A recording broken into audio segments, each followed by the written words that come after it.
साबुन और अपमार्जक में क्या क्या अंतर पाए जाते हैं, आइए थोड़ा सा प्रैक्टिकली रूप में हम इसको पहले समझते हैं, फिर इनके अंतरों को जानेंगे।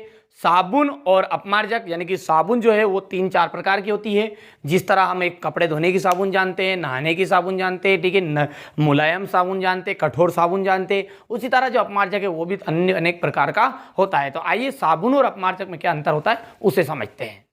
तो देखिए, सबसे पहले आप साबुन तो आप सब जानते ही हैं। साबुन जो 2 प्रकार की होती है, एक तो कपड़े धोने की साबुन है और नहाने की साबुन है, ठीक है। और अन्य प्रकार की भी साबुन होती है, जैसे कि ठीक है, जैसे कि वो पारदर्शक साबुन होती है, ठीक है, पेयर से नहीं है, ठीक है, सब नहाने के इनके यूज़ में हो गए। अब अपमार्जक क्या है?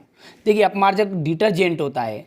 इसका सामान्यतः उपयोग देख लीजिए, एक तो कपड़े धोने के लिए, यानी कि जो हम बोलते हैं ना कपड़े धोने का सोडा, ठीक है, वो सोडा ही है, और साथ में शैम्पू, ये उत्पाद बनाने के लिए अपमार्जक का उपयोग करते हैं।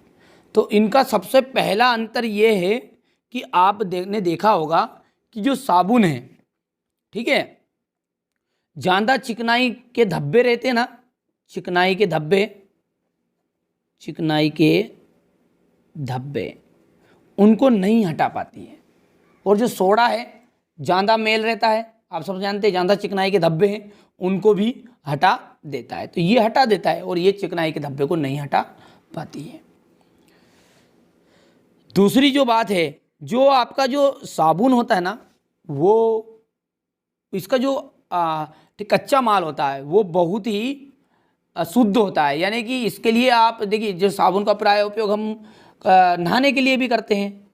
जैसे अब नहाने के लिए करेंगे तो इसका जो कच्चा माल रहेगा जिससे ये बनाया जाएगा, इसके लिए उच्च क्वालिटी का, ठीक है, उपयोग किया जाएगा। लेकिन अपमार्जक तो हम कपड़े धोएंगे, तो इससे कोई लेना देना है नहीं कि हम अधिकतर उसका उपयोग, ठीक है, इसका कच्चा माल जो रहता है वो कम गुणवत्ता वाला भी हो जाएगा।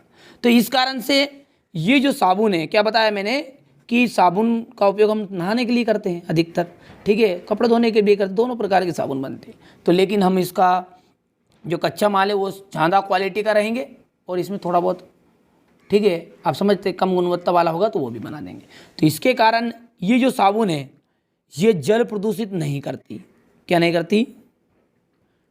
ठीक है, इससे जल प्रदूषण नहीं होता है, पर लेकिन इससे जल प्रदूषण होता है।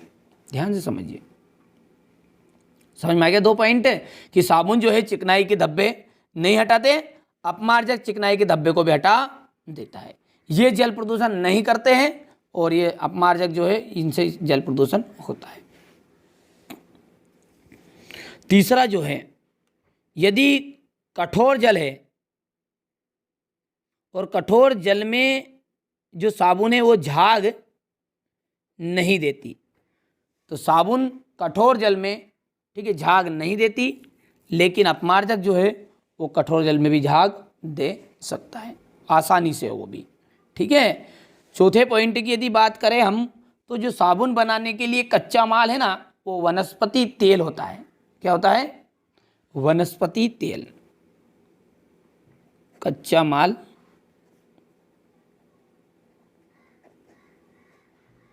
और अपमार्जक के लिए जो कच्चा माल है ना, वो पेट्रोलियम से प्राप्त होता है।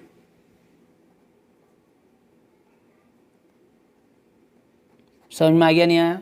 ठीक है। तो ये 4 पॉइंट है, वैसे 2 या 3 नंबर में पूछा जाता है। तो ये आपका यहाँ पर है कि साबुन जो है चिकनाई के धब्बे नहीं हटाती, ये चिकनाई के धब्बे हटा देती है। इससे जल प्रदूषण नहीं होता है, लेकिन अपमार्जक से जल प्रदूषण होता है। साबुन कठोर जल में झाग नहीं देती, यदि देती है तो थोड़ा बहुत कम, ठीक है, और लेकिन अपमार्जक कठोर जल में भी आसानी से झाग दे देता है। इसके अलावा आपको ये चौथा बिंदु जो है, यहाँ पर 3 बिंदु लिखे हुए थे, चौथा बिंदु आपको यहाँ से लिख लेना है, नोट कर लेना है कि साबुन बनाने के लिए कच्चा माल वनस्पति तेल से प्राप्त होता है ना, ठीक है, यह वनस्पति तेल होता है, और इसको बनाने के लिए कच्चा माल पेट्रोलियम से प्राप्त